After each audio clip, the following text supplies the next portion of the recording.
Welcome back to the kitchen.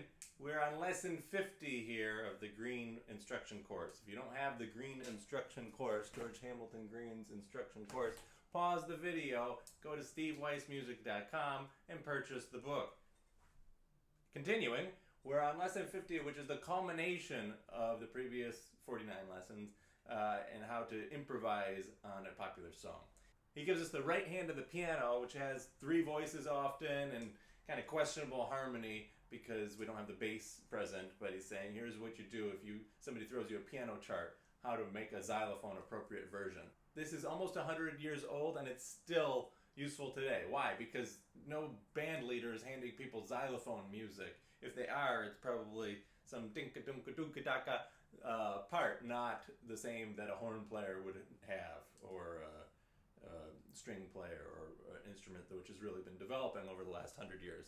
The xylophonist might get a piano part if they're lucky. Example 2, he gives you the essential notes. If there's a moving line, we want to take that moving line. Da, da, da, da, da, da, da, da, da, and the melody.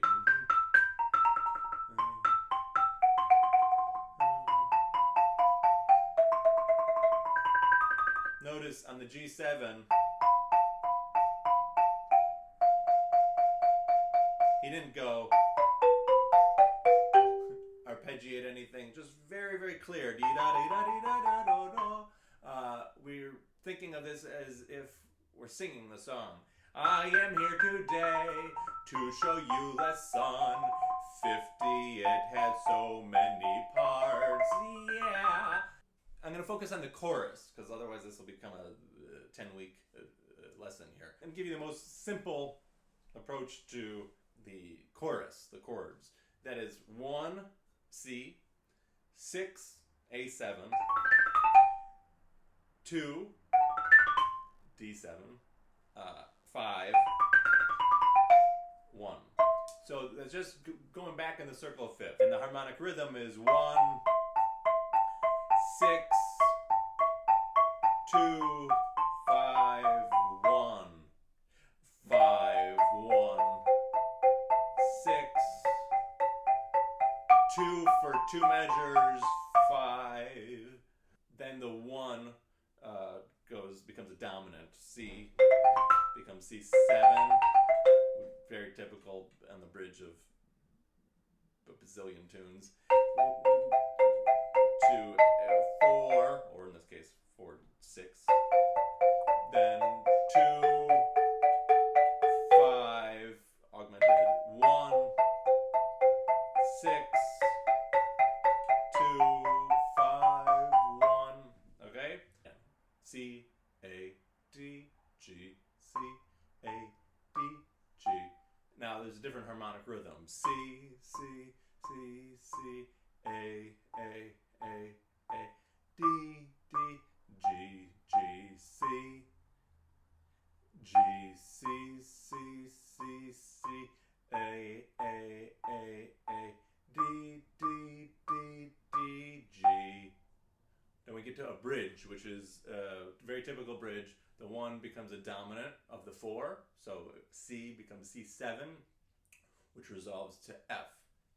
C, that B flat wants to go down to the A, the third of 4, which is F. So C7, F6, then D7, G, augmented. The augmented on the 5 chord just gives us that sharp 5.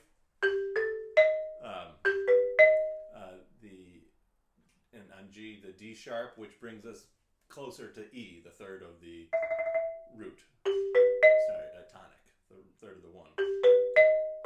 So it just makes that much smoother. Instead of going, we go,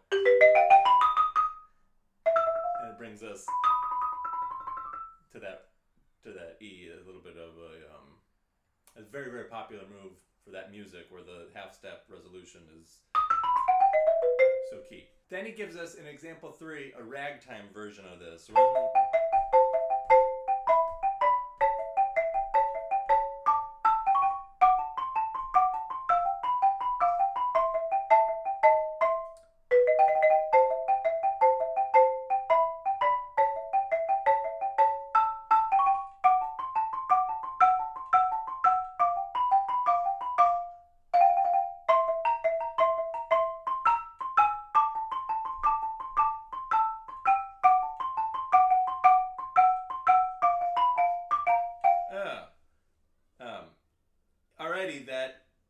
he's showing you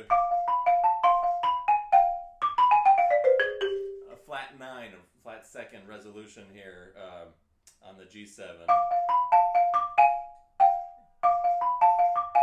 That move. So similar to the D sharp going to the E, we have the A flat going to the G. Just making those edges a little bit smoother. So do spend some time with those, and I would encourage you to kind of learn those licks independently.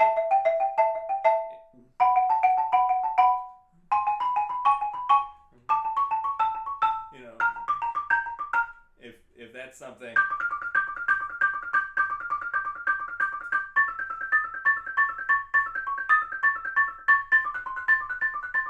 Just different chords, different inversions.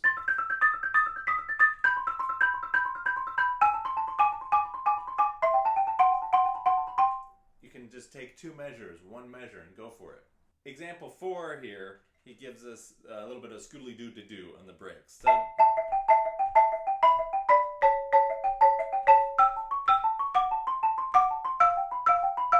scoodly-doo-doo-da-ba-da.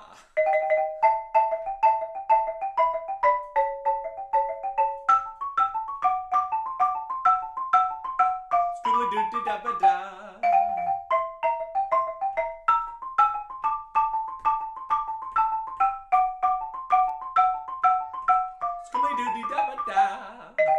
Right?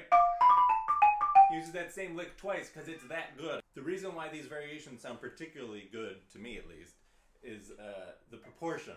He's not using licks on every measure. He's not using licks on every other measure even. He's doing them at the end of phrases. Again, as I'm playing this, you try to play it correctly, as he says throughout the lessons, but you can also move around a little bit. Make your own subtle variation. If it's...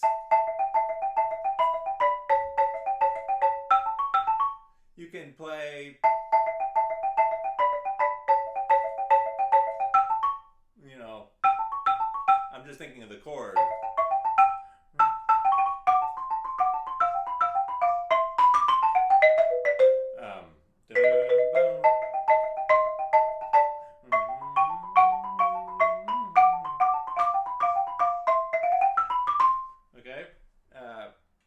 Staying with the idea but changing 1 measure or 2 measures or 1 beat or 2 beats.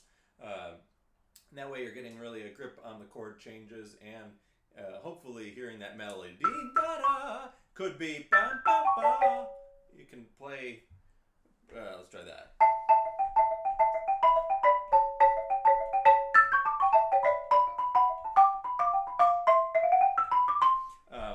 Again.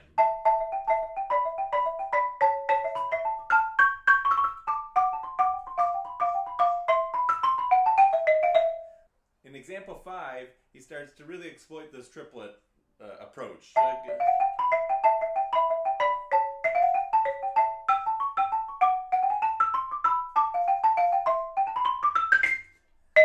And that is a very xylophonistic thing to do, to leap, you know, an 11th. But we're getting further and further from this melodic approach that we see in the original piano music and more to a variation or solo idea. Then he does the same.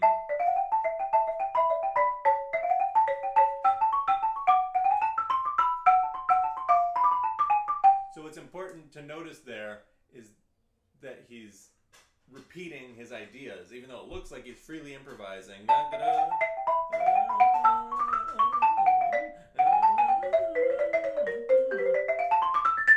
He's not going then. He's repeating that idea, which gives us a really clear phrase structure, and it shows us that he's thought these things through and composed them, really, which is what he's ultimately suggesting that you do. Make wise decisions and edit. Don't think, oh, I played that C sharp over a C6. Uh-oh, no, fix it. Make it a D sharp, resolving to the E. Cool. Now I'd like to extend the offer to 8 people. I think I have 4 signed up as of making this recording. 8 people. Take the next 4 choruses, or the ones that I already went over, play them and make your own variation based on them. And I'm gonna offer $50 for you to make a YouTube lesson, put it on the YouTube, and we'll compile these things and see what happens. Read his final instructions. I'll make a separate video, maybe just reading those, and follow that advice a little bit. Try it, but it's kind of pointless if we just have more variations of George Hamilton Green's variation playing. Ultimately, we want to develop our own ideas and style. So it becomes exciting that he gives us this, what do you call it, like a trampoline. You get on, boom, and there you go. Good luck.